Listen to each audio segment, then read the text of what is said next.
Combination circuit explanation. A combination circuit combines both elements that are part of series and parallel. As you can see here, we have a light connected in series and then two other light bulbs connected in parallel. So let's take a look at what's happening here. If we look at the current, we'll notice that the current is 0.3 amps here and is 0.3 amps here, as it follows the idea of a series circuit.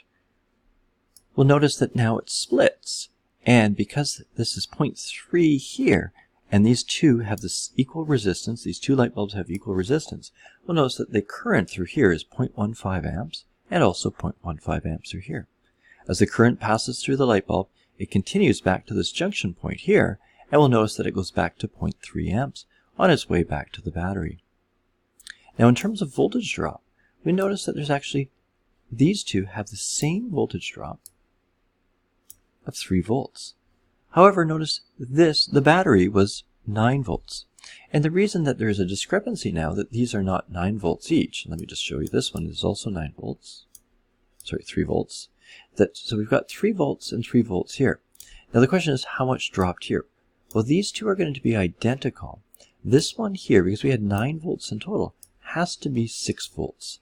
So we lose 6 volts through this battery, and then only 3 volts and 3 volts here, but because they're in parallel, they're considered sort of equal. So we lose 3 volts through this section here.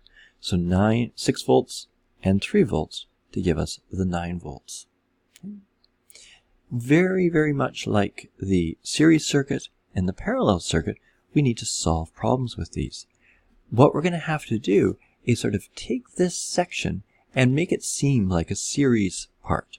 So we can sort of divide this up into this section, this light here, and then this light here as sort of a combination.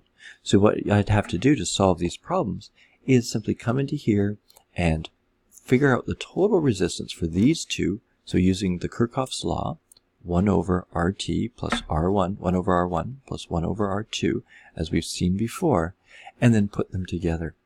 Okay, so as we work through these, you have to use a little bit of deduction, knowing your series circuits and your parallel circuits, and put those laws together to give you the answers. It's a little bit like a puzzle. So hope you enjoy these ones.